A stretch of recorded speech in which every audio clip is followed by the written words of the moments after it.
Hi everybody, so it's Miss Jamie and I'm going to show you guys what a beehive box looks like. Okay, so I'm going to take all these frames out so I can show you. There are several different types of hive boxes.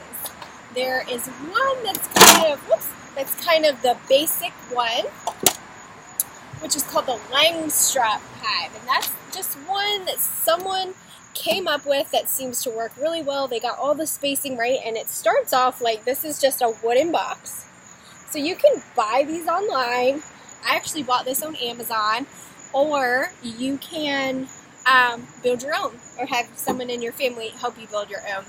There are little ridges on the inside of two of the sides, and there are handles on all four sides. I painted mine, so when I got them, they were not put together, and you just kind of nail them together, wood glue, and then nail them, and then I painted them. You can paint them any colors you want, but light colors just tend to be better. Okay, so you got your box.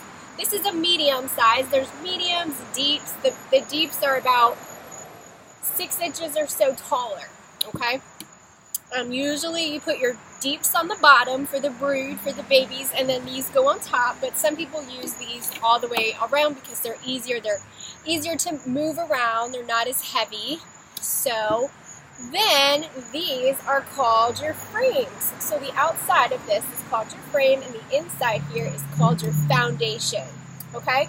Now, I'm going to show you up close. You can see all the little cells, okay? So what the bees do is it's called drawing out comb, okay? They build their comb over top of these cells.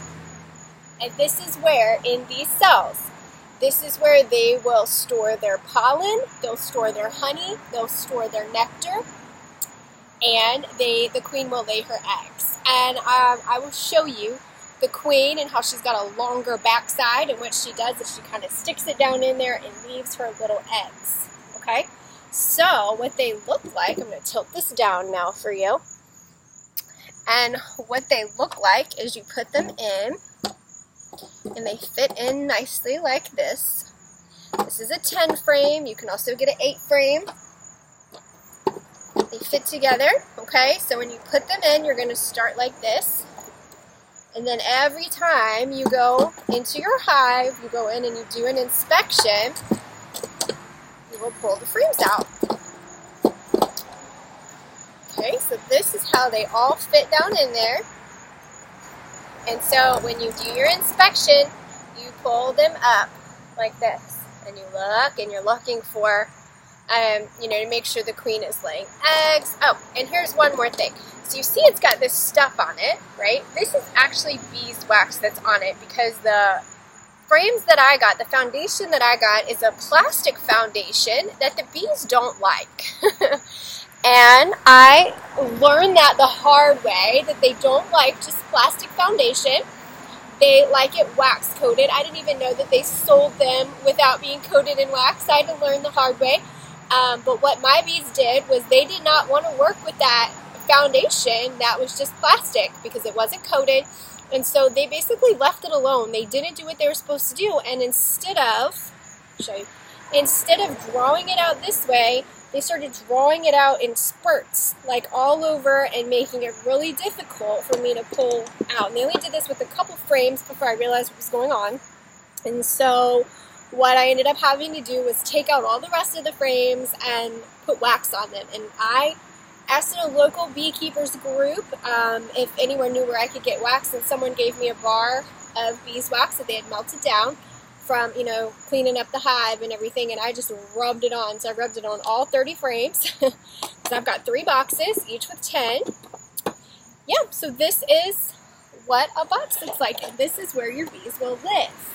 And you can stack these pretty much as high as you want to. You don't want to add, when you first add your bees, you just want to start with the bottom box. And as they are drawing out comb, you go and check. Once they get 80% of the box drawn out, so if you've got a 10 frame, that's 8 frames. Once they've got 80% done, then you want to add another box, and you want to keep doing that as they get to 80%. Okay? The reason that you don't want to do it too early or too late is if you do it too early, then they won't use the upper ones, they won't draw it out right, and then it kind of leaves extra space for unwelcome visitors like moths and stuff like that you just don't want in your hive. And if you don't do it soon enough, then the queen might run out of room to lay her eggs, and then the whole hive, the whole bee colony, might swarm. And what it means to swarm is when the queen decides it's time to get out of here. So she leaves and all the bees follow, and then you have no more bees. So that's very bad. You don't want that to happen. Happens a lot, but if you could do something to not have it happen, then that's ideal. So kind of want to stay on top of it. You want to go and you want to check to make sure they've got enough space. Some people I've seen, some people have 5 or 6 boxes tall. My goal is just to have them do these 3 and make it through the winter. So I'm about to go add this box to mine, and so I wanted to show you guys before I add it. That is what a hive box looks like.